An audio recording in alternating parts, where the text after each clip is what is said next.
సంవత్సరాల తరబడి ఎన్ని మందులు వాడినా మీ మోకాల నొప్పులు తగ్గట్లేదా? ప్రాణ పెయిన్ క్లినిక్ లో అత్యాధునిక చికిత్స.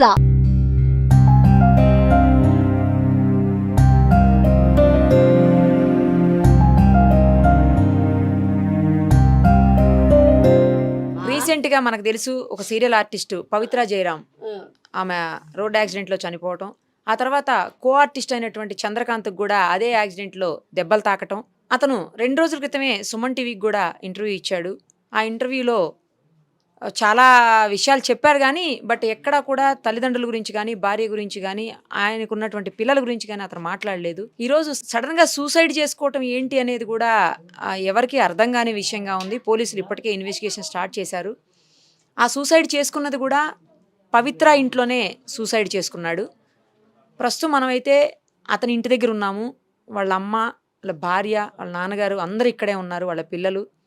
ఒకసారి ఆ తల్లితో మాట్లాడదాము. వాళ్ళ ఆవేదన చూస్తుంటే గుండె తరుక్కుపోతుంది. అసలు గుండెలు అవిసేలా ఏడుస్తూ ఉన్నారు తల్లి భార్య ఇద్దరు కూడాను.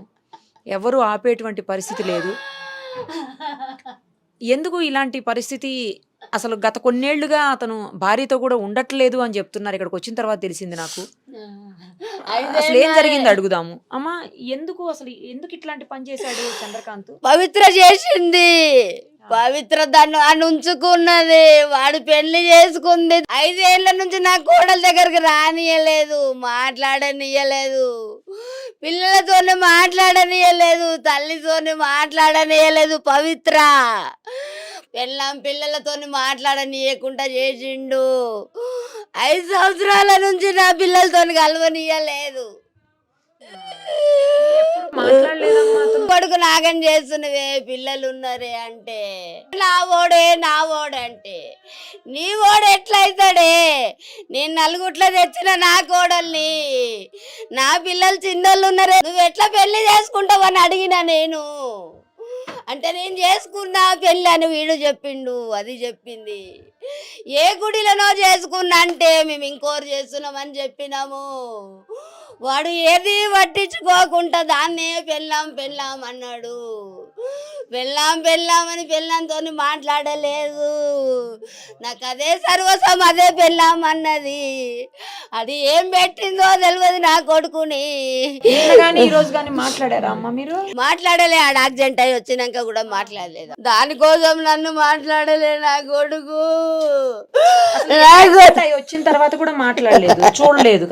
చూస్తుంటే చూడనియలేడు, చూస్తుంటే ముట్టుకోనియలేడు, పట్టుకొని లేదా? ఓకే. పెళ్ళంతో మాట్లాడలేడు. మాట్లాడితే ఇప్పుడు మాట్లాడుతున్నాం, అది చచ్చిపోయినాక ఇప్పుడు అవసరమా అంటున్నాడు. దాన్ని చితంబ బాధ పెట్టిండు, కొట్టిండు, తిట్టిండు.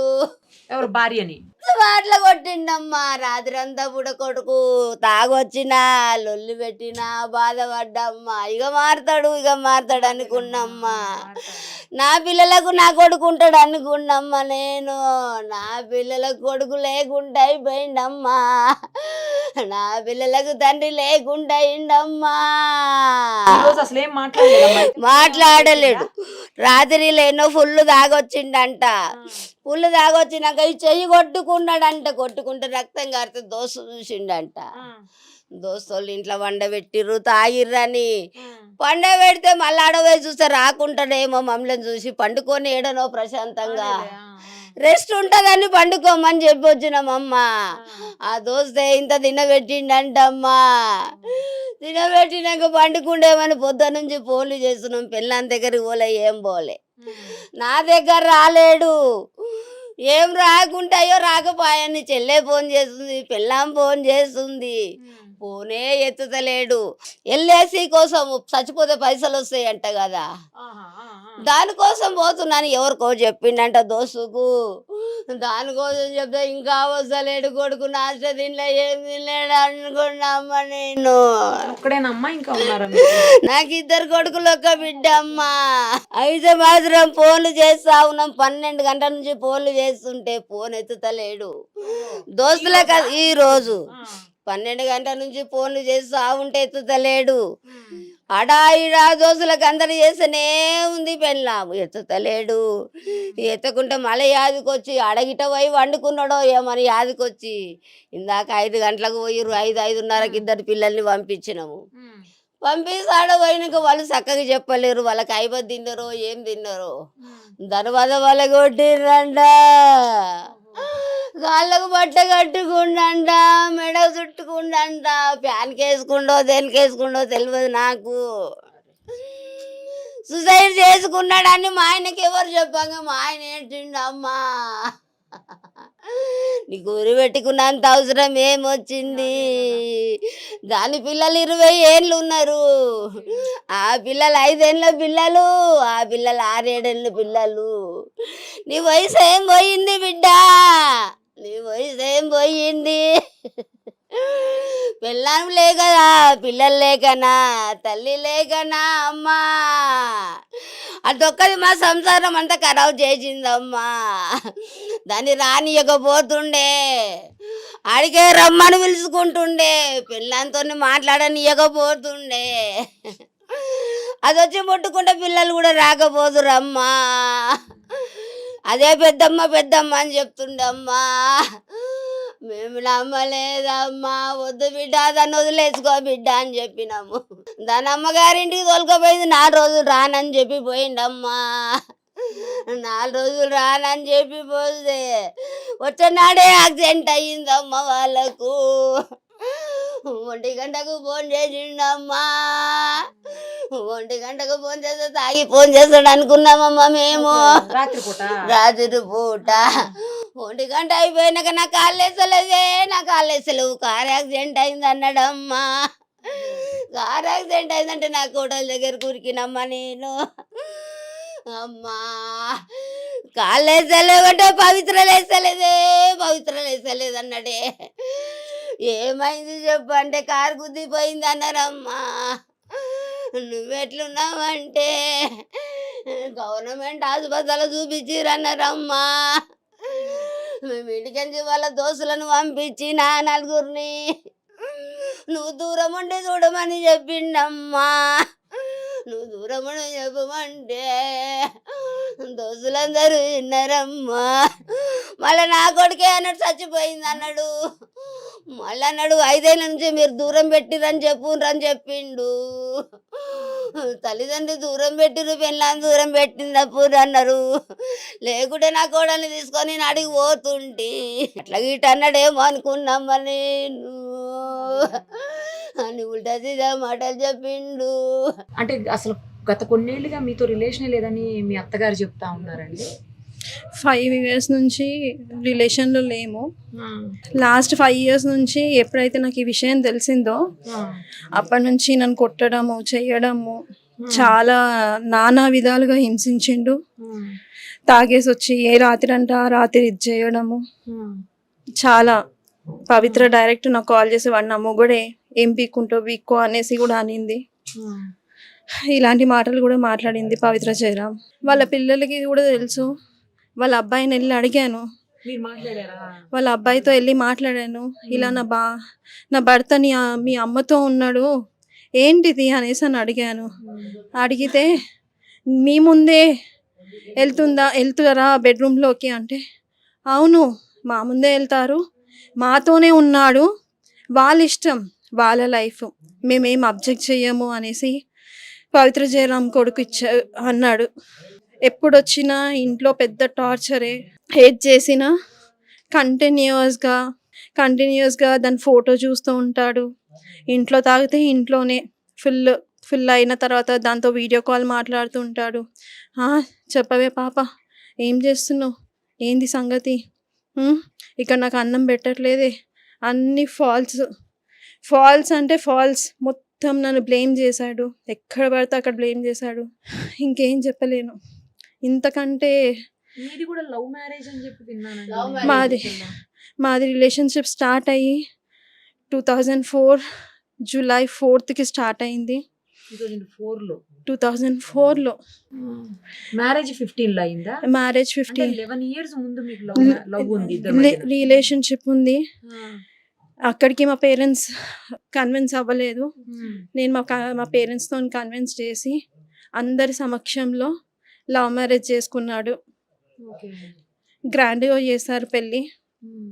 అందరూ ఒప్పుకొని చేసి నేను మా అమ్మ చెప్పినా నేను వినలేదు. ఇతడే కావాలి, నాకన్నయ్య నాకు కావాలి, వాడే లోకం సర్వస్వం అని బతికిన. ఏది చేసినా ఏం చేసినా ఈ రోజు వరకు అంటే ఈ మూమెంట్ కాకుండా నిన్నటి వరకు కూడా మా మమ్మీ వాళ్ళ సైడ్ ఎవరికి ఏమీ చెప్పలేదు. నేను ఎంత ప్రాబ్లం ఫేస్ చేసినాను, సఫర్ అయినాను ఎటువంటివి మా మమ్మీ వాళ్ళకి తెలియదు.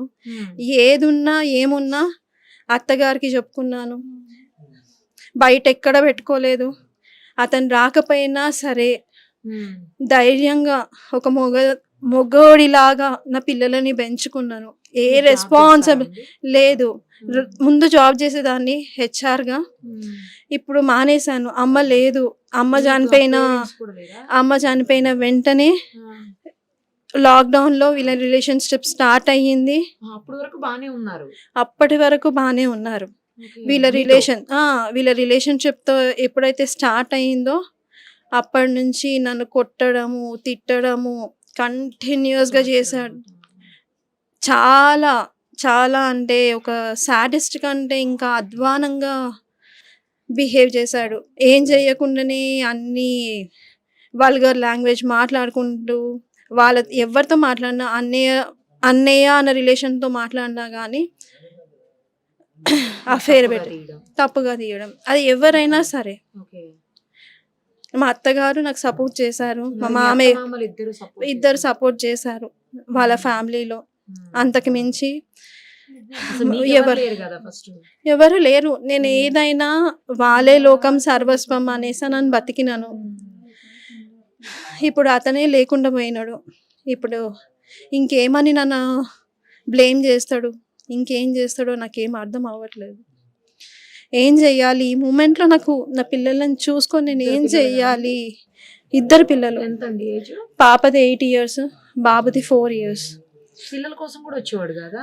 పిల్లల కోసం వచ్చినా ఇట్లా చూసి వెళ్ళిపోయేవాడు. పిల్లల కోసం వచ్చినప్పుడు పవిత్ర ఆంటీ ఉంటుందానా మీకోసము, పవిత్ర ఆంటీ ఉంటుందానా, దీని ఏమైనా సరే పవిత్ర ఆంటీ ఉంటుంది.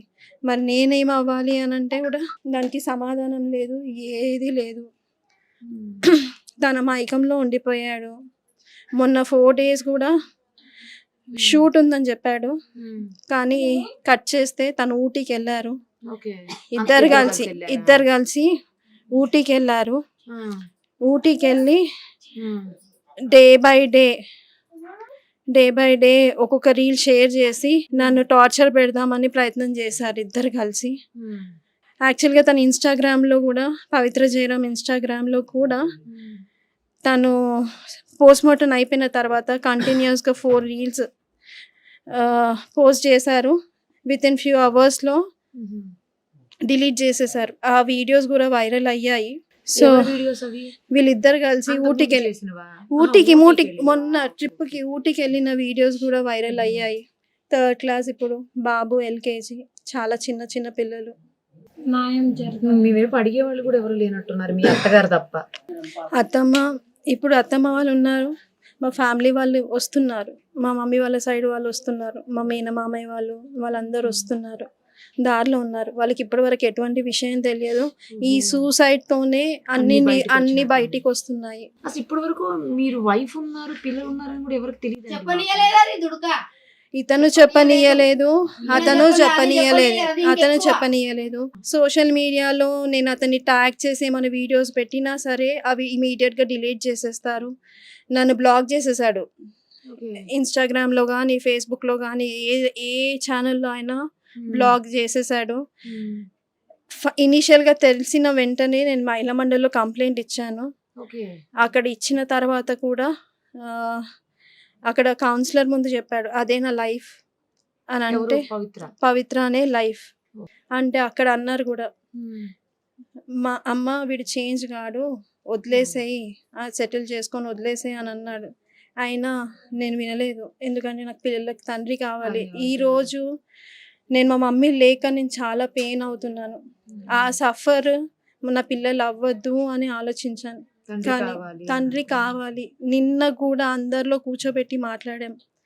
ఏమని అంటే, ఇలా suicide Pavi wait for 2 days అని పెట్టాడు ఇన్స్టాగ్రామ్లో. ఏంటి Pavitra wait for 2 days wait for 2 days I'm coming అన్నట్టు పెట్టాడు పోస్ట్. అదే విషయము 10 మందిలో కూర్చోబెట్టి మాట్లాడాను. మాట్లాడితే నేను అంత పిరికివాడిని కాదు, నేను చూసుకుంటాను, నాకు కొంచెం టైం పడుతుంది సెటిల్ అవ్వడానికి అనేసి అని అన్నాడు. కానీ అన్యాయం చేశాడు. లవ్ రిలేషన్షిప్లో ఎంత బాగుండేవాడంటే అంత బాగుండేవాడు. నేనే లోకం సర్వస్వం అని ఉండేవాడు. ఎప్పుడైతే ఈ పవిత్ర ఎంటర్ అయ్యిందో అప్పటి నుంచి నాకు టార్చర్ ఫిజికల్గా, ఇద్దరం బాగున్నాము. అప్పటి నుంచి ఫిజికల్గా మెంటల్గా చాలా హరాస్ చేశాడు, చాలా విధాలుగా హరాస్ చేశాడు. అసలు ఒక 2-3 months వరకు ఇంటికి రాకుండా పిల్లలని చూసుకోకుండా కూడా ఉన్న రోజులు ఉన్నాయి. ఇంకా మీ వైపు ఎవరు లేరు కూడా కదా అడగడానికి కూడా, ఇన్ని రోజులుగా మీరు చెప్పలేదు అంటున్నారు. నేను చెప్పలేదు. యాక్చువల్గా చెప్పాలంటే పెద్దగా చేసుకుంటే ఎందుకు, పాప సెటిల్ అవుతుంది, అమ్మ లేదు, అమ్మ సపోర్ట్ లేనందుకు పాపకి ఫ్యూచర్లో ఏమైనా కావాలి, ఒకేషన్స్ ఏమైనా చేయాలన్నా, ఫంక్షన్స్ కావాలన్నా మా వాళ్ళు రావాలి అంటే నేను ఇష్యూ చేయకుండా ఉంటేనే వాళ్ళు వస్తారు చూస్తారు. అందుకనే అదొక్క విషయానికి ఓపిక పట్టాను. ఎందుకంటే ఒక ఆడపిల్ల ఉంది నాకు. ఇద్దరు అబ్బాయిలు ఉండుంటే అది డిఫరెంట్ ఉండేదేమో, కానీ ఒక ఆడపిల్ల ఉంది. తనని నేను ఫ్యూచర్ ఖరాబ్ చేయొద్దు కాబట్టి, పాడు చేయొద్దు కాబట్టి ఇలా ఆలోచించాను. నిన్న మాట్లాడారండి లాస్ట్? లేదు, నేను మాట్లాడలేదు. ఒకసారి 2 days బ్యాక్ తను వచ్చిన నెక్స్ట్ డేనే కాల్ చేశాను. ఏమైంది ఇంకా నైట్ రాలేదు అని అంటే, ఇవన్నీ మాట్లాడకు, నేను రెస్పాన్సిబిలిటీస్ ఫుల్ఫిల్ చేస్తాను, అంతకు మించి నా గురించి ఎక్స్ట్రా అడగడం అవసరం లేదు. ఏది ఇన్సిడెంట్ జరిగిన రోజా ఇది? ఇన్సిడెంట్ తర్వాత 2 daysకి మార్నింగ్ నైట్ అంతా ఇంటికి రాలేదు అని అంటే అడిగితే ఆ మాట అన్నాడు. కానీ యాక్చువల్గా ఆమె హార్ట్ స్ట్రోక్ వచ్చి చనిపోయింది అని చెప్తున్నారు. తెలియదండి. యాక్చువల్గా చెప్పాలంటే నాకు తెలిసి డ్రైవర్ ఉన్నాడో లేడో తెలియదు. టు బీ ఫ్రాంక్, డ్రైవర్ ఉండుంటే ఈ పాటికి ఓపెన్ అప్ అయ్యేది, డ్రైవర్ వచ్చేవాడు సీన్లోకి. డ్రైవర్ అయితే లేడు అని నా వే ఆఫ్ ఆలోచన. ఎందుకంటే తనకి రిబ్స్ ఇదయ్యాయి అన్నది తెలిసిన ఇన్ఫర్మేషన్, రిబ్స్ ఫ్రాక్చర్ అయ్యాయి అన్నది ఇన్ఫర్మేషన్ పవిత్రకి. ఎందుకంటే నాకు 12:40 కాల్ చేశాడు. ఎప్పుడు ఇలానే తాగేసి కాల్ చేస్తాడు అనేసి నేను లైట్ తీసుకున్నాను, సైలెంట్ పెట్టి. యాక్చువల్గా ముందు రోజు మా అత్తయ్యకి బ్యాక్ పెయిన్ అయ్యింది, తనకి యూరిన్ ఇన్ఫెక్షన్, కిడ్నీలో వాటర్ స్టోర్ అయ్యింది అనేసి midnight 11:40కేమో విజయ హెల్త్ కేర్కి వెళ్ళాము. వెళ్తే అక్కడ తనకి ట్రీట్మెంట్ చేయించుకొని డ్రిప్స్ ఎక్కించుకొని రిటర్న్ అయ్యాము. ఆ రోజు నైట్ మొత్తం తనకి అంటే మాకు స్లీపే లేదు. నెక్స్ట్ డే పడుకున్నాను. పడుకున్న తర్వాత అత్తయ్య వాళ్ళు 1:10, 1:15 అలా వచ్చారు. అంతలోపు వాళ్ళ నాన్నకు కాల్ చేశాడంట. వస్తే సరే ఆగతయ్య నేను కనుక్కుంటాను, మీరు వెయిట్ చేయండి అనేసి కాల్ చేస్తే పవిలేస్తలేదు. సరే ఒక్క నిమిషం ఆగు, నీకేమయ్యింది ఫస్ట్ అది మేజర్గా చెప్పు అనేసి అని అడిగాను. అంటే నాకు కాళ్ళకి చేతులకు దెబ్బలు తాకాయి కానీ పవిలేస్తలేదు అనేసి అని అంటే, వెయిట్ చెయ్యి, వేరే హాస్పిటల్కి తీసుకోవడానికి ట్రై చెయ్యి అనేసి చెప్పాను. అంటే కాల్ కట్ చేశాడు. మళ్ళీ కొంచెం సేపటికి కొద్దిసేపటికి మళ్ళీ కాల్ చేసి తను చనిపోయింది అనేసి ఏడుస్తున్నాడు. ఇంకా దానికి నేనేం చేయలేను. సో ఇది ఇన్సిడెంట్ జరిగింది. ఈ రోజు పొద్దున్న మీ అత్తయ్య చెప్తున్నారు మార్నింగ్ నుంచి ట్రై చేస్తే దొరకలేదు. యాక్చువల్గా నేను 12 నుంచి మేము ట్రై చేస్తున్నాము. 2 o'clock పవిత్ర ఫ్లాట్కి వెళ్ళాల్సి ఉండింది. వాళ్ళ ఫ్రెండ్ సాయి అనేసి ఉన్నాడు, అతని దగ్గరికి. అంటే నైట్ వెళ్ళి పవిత్ర దగ్గర నుంచి లగేజ్ మొత్తం తీసుకొచ్చి నా దగ్గర పెట్టాడు అనమాట. ఇంట్లో పెట్టాడు అతని డ్రెస్సెస్ లగేజ్ మొత్తము పెడితే నేనేం చేశాను, నాకు డౌట్ వచ్చి 2 o'clockకి నేను వెళ్దాము అని ఫిక్స్ అయ్యాను. వెళ్తే నాకు రూట్ తెలియదు అక్క, నైట్ తీసుకెళ్ళాడు గల్లీలు తిప్పుకుంటూ అనేసి అని అన్నాను.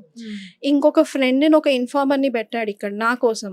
అంటే నేను మా ఇంటికి ఎవరు వస్తున్నారు, ఎవరు వెళ్తున్నారు, నా పిల్లలు ఏం చేస్తున్నారు, ఇక్కడ నుంచి ఇన్ఫర్మేషన్ ఇచ్చే అతన్ని అక్కడ పెట్టేసి అతన్ని అడిగాను, ఉదయ్ అన్న అన్న కనిపిస్తలేడు, మరి ఫ్లాట్కి వెళ్దామా మణికొండ కంటే, అక్క మా ఇంట్లో ఫంక్షన్ ఉంది అయిపోయినాక కాల్ చేస్తాను అనేసి అని అన్నాడు. నేను కూడా కాల్ చేస్తాను అక్క అనేసి కాల్ చేశాడు. యాక్చువల్గా నేను ఆల్మోస్ట్ ఒక 20-30 మెంబర్స్ నుంచి కాల్ చేయించాను. ఒకరి ఫోన్ కాకపోతే ఇంకొకరి ఫోన్లో నుంచి అయినా లిఫ్ట్ చేయొచ్చేమో అనేసి రోడ్ల పంట తిరుగుతూ అటు ఇటు తిరుగుతూ చేయించాను. రెస్పాండ్ లేదు. సరేలే దాని ఫ్లాట్కి అయితే వెళ్దాము, వెళ్తే తెలుస్తుంది ఏంటో సంగతి అని వేరే పిల్లలను ఇచ్చి పంపిస్తే అప్పటికి అయిపోయింది. అంటే మాకు తెలిసింది 6 గంటలకు అట్లా, 6 o'clock, 12 o'clock నుంచి 12-12:30 నుంచి కంటిన్యూస్గా తిరుగుతూనే ఉన్నాము.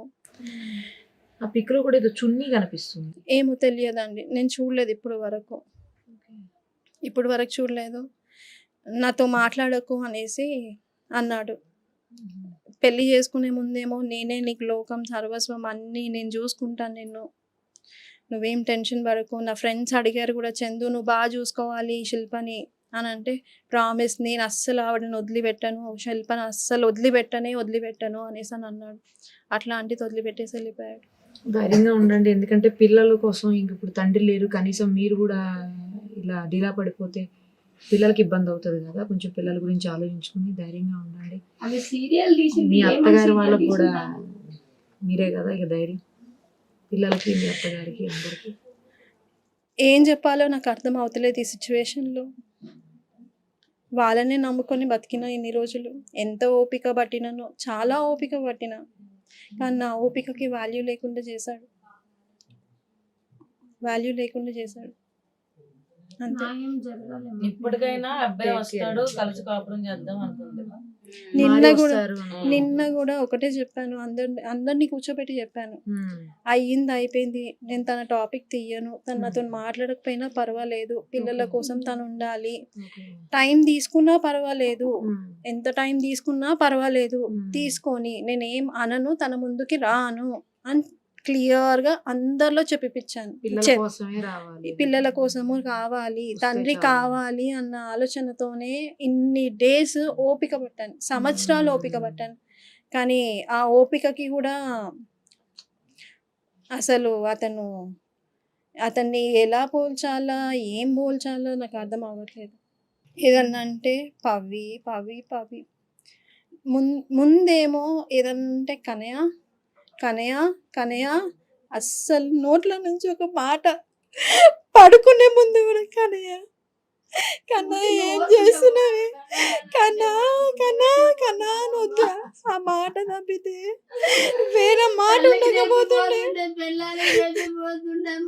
తన హ్యాండ్ పైన కూడా ఒక టాటూ ఉంటుంది, మీరు గమనించినారో లేదు, కన్నయ్య అని రాసి ఉంటుంది.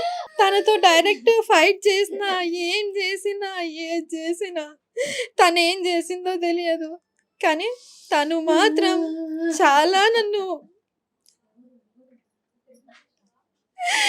ఏ రోజు నా పిల్లలకి స్కూల్లో రిపోర్ట్స్లో కానీ దేంట్లో తండ్రి స్థానంలో సైన్ పెట్టలేదు. కాకపోతే ఆ ప్రతీక్ష కాలేజ్ రిసిప్ట్కి పేరెంట్ ప్లేస్లో సైన్ పెట్టాడు. అంటే ఆమె ఎవరు, వాళ్ళ అమ్మాయికి తను ఉన్నాడంట, పవిత్ర కూతురికి కొడుకుకి ఉన్నాడంట, కానీ నా పిల్లలకి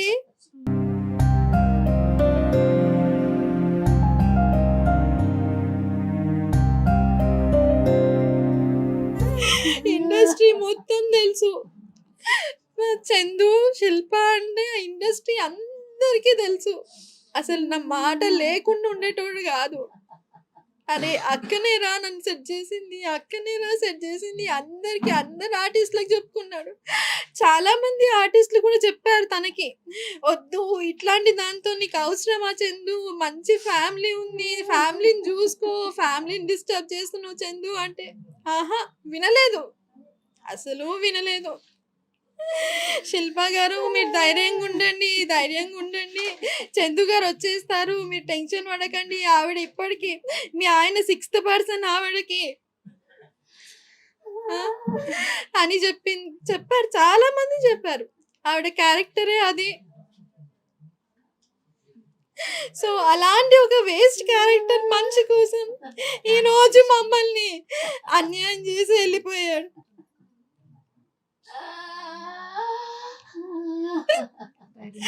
అసలు నా పేరు లేకుండా అరే అక్క చేసిందా కన్నా చెప్పు, ఇప్పుడే స్టార్ట్ అయినా, ఇక్కడున్నా, ఈ లొకేషన్ లో ఉన్నా, వచ్చేస్తున్నా, హార్డ్లీ ఇంకా 5 minutes లో ఉంటేనే ఇంట్లో వచ్చేస్తున్నా.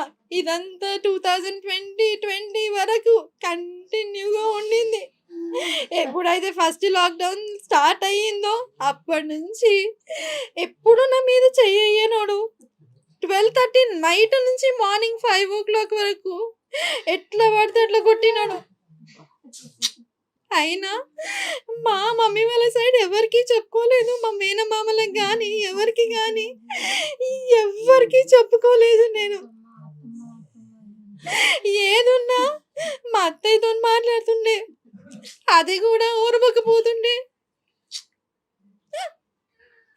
ఈ ఏరియాలో అందరూ అంటారు తల్లి కూతురు లాగున్నారు, తల్లి కూతురు లాగున్నారు అనేసి. మదరే అనుకున్నానండి, తర్వాత తెలిసింది మదర్ లేదు అని. కానీ ఇంత అన్యాయం చేసి వెళ్తాడు అనేది అనుకోలేదు.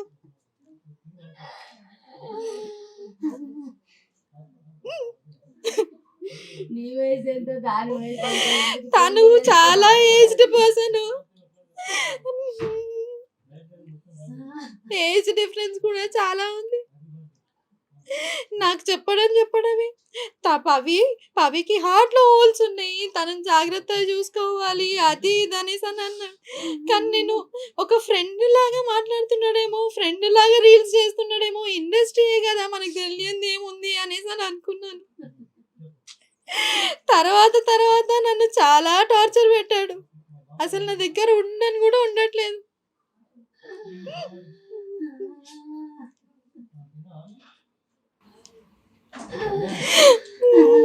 ధైర్యంగా ఉండండి, పిల్లల కోసమైనా ధైర్యంగా ఉండాలి. ధైర్యంగా ఉండాలి.